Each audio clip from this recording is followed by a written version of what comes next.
We are having excretion in animals. So as we all know that the animal produces nitrogenous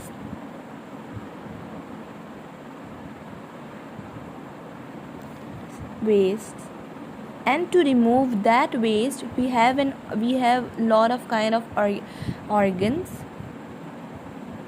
So here I'm going to discuss about these organs in different kind of phylums. So our number one is planaria. Planaria are basically the flatworms. You might have studied about the earthworm, but these are like flatworms, and the shape and the structure of they are like in a flat kind of forms in this form.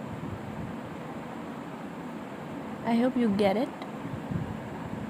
They are from the phylum of Platyhelminthes.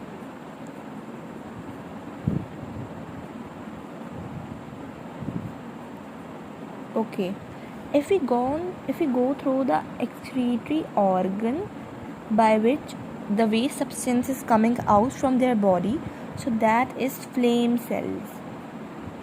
Flame cells are the organs, or like you can say the cells that produce their waste substances, and that are also known as protonephria.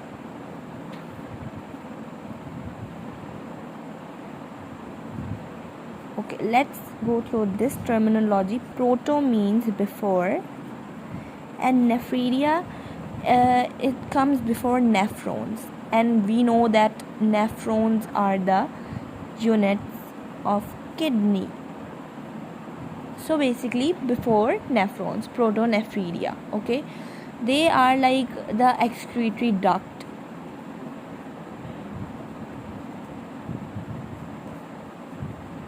by which their planarias or waste substances are coming out from the body, and the cells are flame cells.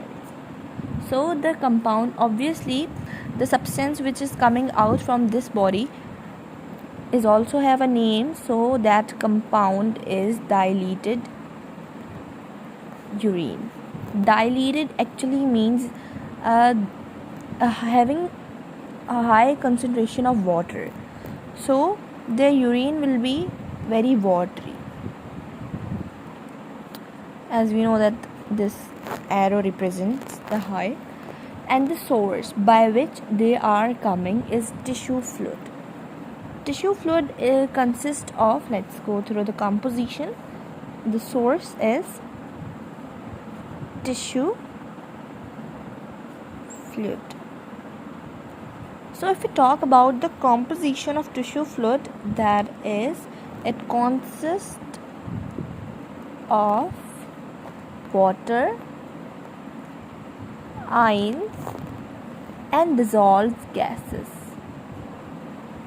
Okay, I hope you get it.